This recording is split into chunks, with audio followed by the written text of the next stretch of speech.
आप में से कई लोग सोच रहे होंगे कि अगर बैंक परेशान करे तो हम आरबीआई में कंप्लेन कर देंगे। तो सुन भाई, एक बात याद रखना, इस देश में बोरोवर की औकात सिर्फ कानून के कागजों तक सीमित है, इंसानियत पे नहीं। आज मैं आरबीआई ओम्बड्समैन के ऐसे किस्से बताऊंगा कि आप सोचने पर मजबूर हो जाएंगे कि आरबीआई ओम्बड्समैन में कंप्लेन करना चाहिए या नहीं। साथ ही मैं ये भी बताऊंगा कि किन कंडीशन में आप लोग आरबीआई ओम्बड्समैन में कंप्लेन कर सकते हैं और कहाँ नहीं करना चाहिए, क्योंकि वो वेस्टेज ऑफ टाइम, एक लिंगरिंग ऑन का एक प्रोसेस किस तरह से होगा ये मैं आपको समझाऊंगा। मुद्दे पर आते हैं। आरबीआई ओम्बड्समैन की वो सच्चाई बताने वाला हूँ जो ना आरबीआई बताएगा, ना बैंक वाले, ना रिकवरी वाले, और ना ही वो खुद जो अपने आप को एक्सपर्ट बोलते फिरते हैं। ये वीडियो किसी ड्रामा या मोटिवेशन का हिस्सा नहीं है, ये ग्राउंड रियलिटी है, कच्चा, कड़वा और खतरनाक। और मैं दो केस ऐसे बताने वाला हूँ जिसमें आपको समझ में आ जाएगा कि आरबीआई ओम्बड्समैन को बंद क्यों कर देना चाहिए। और ये मेरे पास में ग्राउंड पर केसेस अवेलेबल हैं। अगर कल से आरबीआई मेरे ऊपर एक्शन भी लेता है तो उनके मुंह पर फेंक के मार सकता हूँ, इसलिए आप इन्हें ठीक से समझिए। सबसे पहला केस, एक महिला जिसके पति की डेथ हो चुकी है। लोन के टाइम बैंक ने इंश्योरेंस पॉलिसी दिखाई, प्रीमियम कैश में लिया 30,000 रुपये। पॉलिसी लोन में अटैच्ड थी, लेकिन वो पॉलिसी कौन सी थी?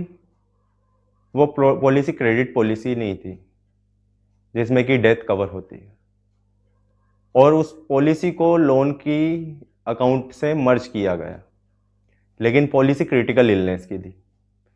पहली बात तो इस पॉलिसी को बैंक वाले दे ही नहीं रहे थे।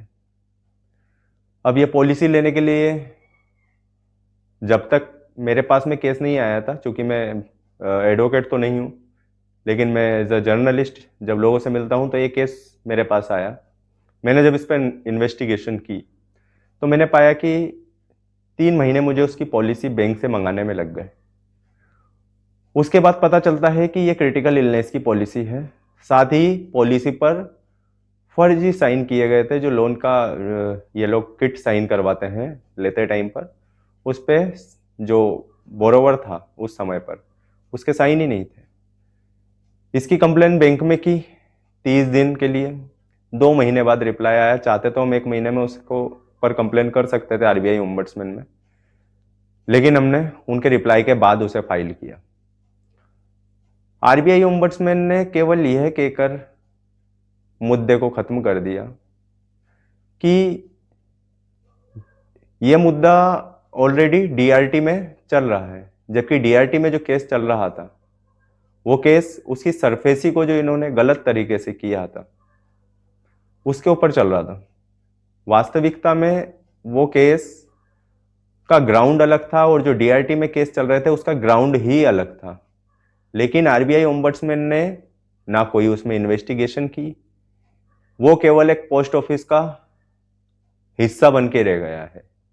इस केस से आपको ये समझ में आ गया होगा कि एक जहां पर फर्जी साइन, गलत पॉलिसी चिपकाना, 3 पॉलिसी लिख के देना, एक पॉलिसी देना फिजिकल प्रोवाइड करना, वो भी लोन होने के 3 साल बाद, मंगाने के 2-3 महीने के बाद, और उसके बाद में भी अगर आरबीआई इसमें बोलता है कि ये मामला डीआरटी में लंबित है।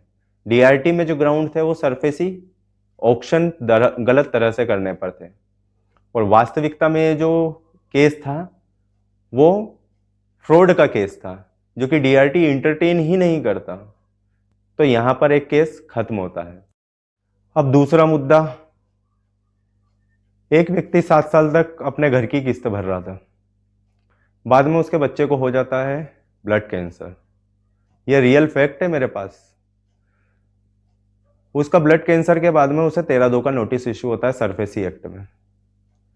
उसके कुछ समय बाद बंदे के पास पेमेंट की व्यवस्था होती है और वो कुछ पैसा, 1,00,000-1,50,000 रुपए बैंक में जमा भी कर देता है और बैंक ले लेती है, लेकिन अपना सरफेसी प्रोसीजर नहीं रोकती, अपना सिक्योरिटी इंटरेस्ट नहीं रोकती। लगातार प्रोसेस करने के बाद बैंक ने नोटिस सर्व किए बिना पोजीशन ले लिया। उसके बाद जब पोजीशन ले लेती है बैंक, तो उसके 30 दिन का समय बोरोवर को देना होता है कि आप 30 दिन में आप अपना पेमेंट करिए, अन्यथा हम आपकी प्रॉपर्टी ऑक्शन कर देंगे। उस बंदे को वो बिल्कुल समय ही नहीं दिया गया। पोजीशन में लेने के 3 दिन 4 दिन में उन्होंने ऑक्शन पब्लिश कर दी न्यूज़पेपर्स में। जब ये मुद्दा बैंक के पास हमने भेजा कि हमारी ये प्रॉब्लम थी और हमने इसके चलते ये समस्याओं के चलते आपको जो पेमेंट है समय पे नहीं कर पाए, मैंने उसमें बंदे की मेडिकल रिपोर्ट अटैच की थी, बंदे की करंट सिचुएशन अटैच करी थी, और जो पेमेंट स्टेटमेंट था वो अटैच किया था। लेकिन उन्होंने कहा कि नहीं, आपके ग्राउंड गलत है, और अपनी कंप्लेन बैंकिंग डिपार्टमेंट पे ख़त्म कर दी। उसके बाद जब हम आरबीआई ओम्बड्समैन में गए तो डीआरटी का ज्यूरिडिक्शन का बता करके कंप्लेन ही क्लोज कर दी। ये स्थिति है हमारे आरबीआई ओम्बड्समैन की। ना फैक्ट देखता है, ना इन्वेस्टिगेशन करता है। ये ठीक वैसे ही है कि अपनी किसी बदमाश बच्चे की माँ को उस बच्चे की शिकायत करना। माँ तो यही बोलेगी मेरा बेटा है, मेरा बच्चा है। तो भैया ये सिचुएशन बनाई क्यों है, ये स्कीमें बनाई क्यों आरबीआई ने? क्यों दे रहे हो आप लाखों रुपए सैलरी इन आरबीआई के अधिकारियों को? खत्म करिए इसको। हमारे जनता के टैक्स का पैसा तो ना जाए कम से कम इन लोगों के पास। फालतू की ढकोसले करने की क्या आवश्यकता है? अब बात करते हैं किन केसेस में आप लोग आरबीआई में कंप्लेन कर सकते हैं। तो आरबीआई में आप कंप्लेन कर सकते हैं केवल इन चीजों की, आपके अकाउंट से गलत पैसा काट लिया हो, वो भी ज्यादा बड़ा अमाउंट नहीं होना चाहिए, छोटा ही अमाउंट होना चाहिए। आपके क्रेडिट कार्ड का बिल खराब हो गया हो, आपका अकाउंट गलत माइनस दिखा दिया हो। इसके अलावा किसी मुद्दे पर आप आरबीआई में मत जाइए, क्योंकि आप 1 महीने बैंक के रिस्पॉन्स के लिए रुकेंगे, फिर उसके बाद में 30 दिन की जगह 6 महीने तक आपकी शिकायत जो है वो आरबीआई ओम्बड्समैन में अटकी रहेगी, और आरबीआई ओम्बड्समैन को कोई अधिकार नहीं है कि वो जांच करे। आपका समय व्यर्थ होगा। इससे बढ़िया है कि अगर आपका केस थोड़ा बड़ा है, 35-40 लाख रुपए का, तो आप उसके लिए सीधे कोर्ट का सहारा ले सकते हैं। और अगर आपको नहीं लेना है तो आप अल्टरनेट कंज्यूमर फोरम जा सकते हैं, वहाँ पर आप अपने लेवल पे शिकायत कर सकते हैं। वहाँ आपका केस आप रजिस्टर करके पार्टी इन पर्सन होकर लड़ सकते हैं, अगर आपके पास में वकील को हायर करने का पैसा नहीं है तो। लेकिन आप आरबीआई ओम्बड्समैन में मत जाइए। आरबीआई ओम्बड्समैन में जो मैंने पॉइंट्स बताए हैं केवल इसी में जाइए। इसके अलावा आरबीआई ओम्बड्समैन की कोई औकात नहीं है कि वो कुछ एनबीएफसी या बैंक के खिलाफ लोन के मैटर में कुछ कर दे, क्योंकि आपको कोई राहत नहीं दिलवा सकता आरबीआई ओम्बड्समैन।